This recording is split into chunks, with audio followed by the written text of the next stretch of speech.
मित्रों, राधे राधे। आपका गंगोत्री एस्ट्रो में स्वागत है।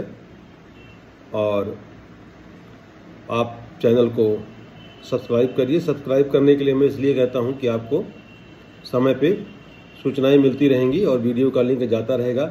शेयर करने को इसलिए कहता हूं कि और लोगों का भी भला होगा, क्योंकि ज्योतिष शास्त्र को वास्तविक रूप में अगर देखा जाए तो कुरीतियों से काफ़ी भर दिया है आज के तथाकथित विद्वानों ने। तो मेरा प्रयास ये है कि जो भी इससे संबंधित बुराइयां हैं या पाखंड है उसको दूर किया जाए।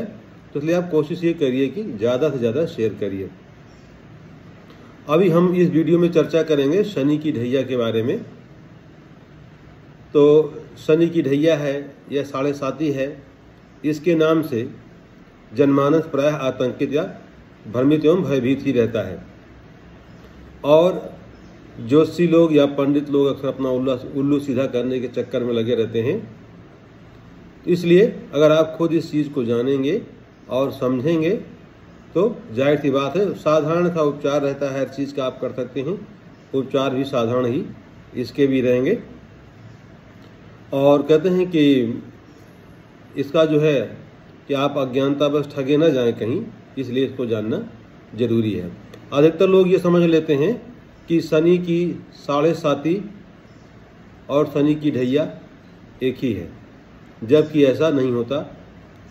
शनि की महादशा 19 वर्ष की होती है और ढैया जैसे नाम है तो ये 2.5 वर्ष की ही होती है।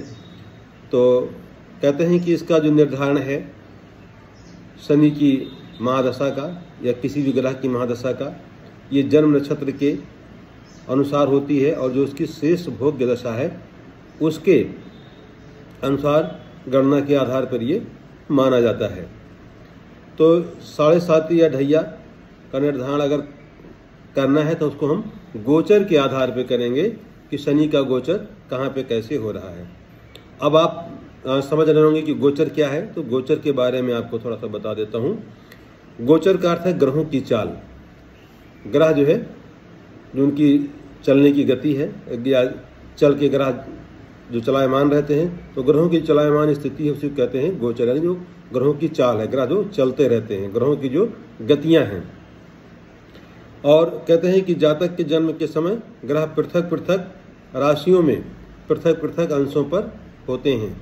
तो जाहिर सी बात है, अलग अलग ग्रह अलग अलग अंशों पर होंगे। सारे ग्रह एक जगह नहीं हो सकते हैं। और कहते हैं उस समय जो खाका खींचा जाता है आपके जीवन का, और इन आकाशीय पिंडों कहिए ग्रहों कहिए के अनुसार वही खाका या नक्शा आपका क्या बन जाता है, जन्म कुंडली बन जाती है। और जातक जीवन भर के लिए उन ग्रहों से या उन राशियों से प्रभावित माना जाता है या प्रभावित रहता है। तो हमेशा से उसका प्रभाव जातक के जीवन पे पड़ता रहेगा, जो जन्म के समय जो भी नक्षत्र हैं। हाँ, लेकिन जैसे मैंने कहा, ग्रह स्थिर नहीं रहती है, चलते रहते हैं। तो ग्रहों की चलायमान स्थिति है, उससे क्या है, हमारे जीवन में उथल पुथल या उसका अलग सकारात्मक या नकारात्मक प्रभाव पड़ता रहता है। तो कहते हैं वर्तमान में कोई ग्रह किस राशि में कितने अंशों पर है, या हम किसके द्वारा जानते हैं, गोचर के द्वारा जानते हैं कि ग्रह किस राशि में कितनी डिग्री पे है तथा इसका प्रभाव भी क्या हो सकता है। और इसके बाद कहते हैं इसी गोचर के आधार पर हम शनि की 7.5 या ढैया का निर्धारण करते हैं। अब शनि की 7.5 या ढैया होती क्या है, इसके बारे में हम आपसे चर्चा करेंगे। तो कहते हैं कि जातक की जो खासकर चंद्र कुंडली देखा जाए, चंद्र कुंडली से इसका निर्धारण करें। तो अगर जन्म कुंडली निकल जाता है तो यहाँ पर चंद्र कुंडली ही मान के चलिए। तो कहते हैं जातक की अगर चंद्र कुंडली में चंद्रमा जिस राशि या भाव में बैठा हो, ये जातक की जन्म कुंडली से बता रहा हूँ आपको, ध्यान रखिए कि जातक की जन्म कुंडली से चंद्रमा जिस राशि या भाव में बैठा हो, उस राशि से शनि का गोचर 4थे या 8वें भाव में जब होता है या शनि आ रहा हो, तो उस जातक के ऊपर या उस व्यक्ति के ऊपर शनि की ढैया मानी जाती है। दूसरे शब्दों में मैंने कहा, अगर आप चंद्र कुंडली से देखें तो चंद्र कुंडली से आपके जब चंद्रमा 4थे या 8वें आए, चाहे जब तो मानिए शनि की ढैया आपके ऊपर चल रही है। और इसके बाद अगर मतलब आपको कहते हैं कि असुविधा होती है, इसको देखने में समझ में नहीं आता, तो अपनी चंद्र कुंडली उठाइए और उसमें जो पहला घर जहाँ पे चंद्रमा रहता है वहाँ से आप चौथा और आठवां स्थान देखिए, उसमें अगर चंद्रमा है तो मान लीजिए शनि की ढैया आपके ऊपर चल रही है। और नहीं तो अगर आप पंचांग देखना जानते हैं तो पंचांग में ये चीज़ें स्पष्ट रहती हैं। अब बात फिर करते हैं, मैंने आपको भाचक्र की चर्चा की रही होगी राशियों के संबंध में। तो भाचक्र पूरा 360 डिग्री का होता है, इसको वृत्त मान लीजिए आप पूरा। इसमें शनि को 30 डिग्री का क्षेत्र दिया गया है, क्योंकि राशियों की संख्या 12 है, तो 360 को 12 से डिवाइड करेंगे तो 30 आता है, इसलिए शनि को 30 डिग्री का क्षेत्र दिया गया है।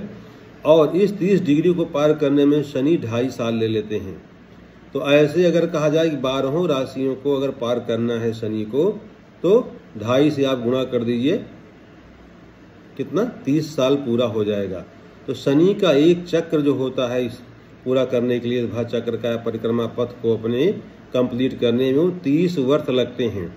तो शनि एक राशि में 2.5 वर्षों तक रहता है, इसीलिए हम ढैया कह देते हैं। लेकिन जो ढैया का प्रभाव होता है चंद्रमा से चौथे या 8वें जब शनि आएगा, आपकी चाहे चंद्र कुंडली हो या लग्न कुंडली हो, दोनों कुंडलियों में चंद्रमा से चौथे या 8वें आना चाहिए, क्योंकि किसी किसी का लग्न और चंद्र कुंडली दोनों एक ही होती है।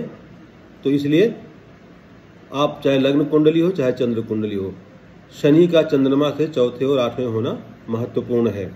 अब बात करते हैं ढैया खराब क्यों होती है, लोग इसको खराब क्यों मानते हैं ढैया को। तो सीधा सा तरीका है कि देखिए, आप कहते हैं कि चौथे, अगर आप चंद्र कुंडली देखिए, उठाइए यहाँ पे, अब चर्चा हम चंद्र कुंडली से चंद्रमा को देखने का करेंगे, समझने का प्रयास, कि अगर चौथे घर में आपका शनि है तो वहाँ से देखिए उसकी जो तीसरी दृष्टि है वो कहाँ पे आएगी, आपके ऋण क्षेत्र पे, रोग क्षेत्र पे, शोक के क्षेत्र में, शत्रु क्षेत्र में, मुकदमेबाजी क्षेत्र में, यहाँ पे आएगी। और इसके बाद 10वें भाव पे शनि की जो 7वीं दृष्टि है, 10वां भाव आपका किसका है, कार्य क्षेत्र का, राज्य से संबंधित सेवाओं का, उन्नति का, व्यवसाय का, पिता आदि का। तो 7वीं दृष्टि आपके 10वें भाव पे चली जाएगी, यहाँ पे शनि आपका नुकसान कर सकता है, शनि की दृष्टि जो है। तथा अब अगर बात की 10वीं दृष्टि बात करें यहाँ से शनि की, तो चली जाएगी कहाँ पर, सीधा व्यक्ति के शरीर पर, व्यक्ति के मस्तिष्क पर विशेषकर, एवं संपूर्ण व्यक्तित्व ही प्रभावित शनि यहाँ पे करता है। अगर बैठा है कहाँ पर, चौथे घर में शनि बैठा, तो यानी चंद्रमा से चौथे घर, हम चंद्र कुंडली से अगर भी बात कर रहे हैं, वहाँ से आप विचार करें, तो ये समझाने के लिए आपको बता रहा हूँ। तो ये इतना जगहों को सीधा सीधा अपनी दृष्टि डाल के प्रभावित करेगा। और यही मान लीजिए अगर चंद्रमा आपके 8वें घर में बैठा है,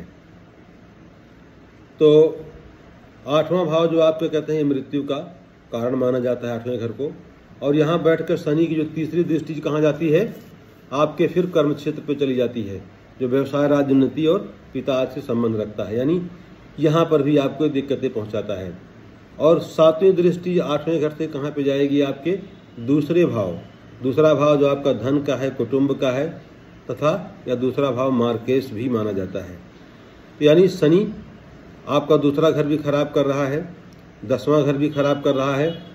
और इसके बाद जो 10वीं दृष्टि आती है शनि की, वो फिर चली जाएगी आपके संतान, बुद्धि, विवेक, पुत्र और उदर के क्षेत्र पे, यानी 5वें स्थान पे शनि की दृष्टि फिर जाएगी।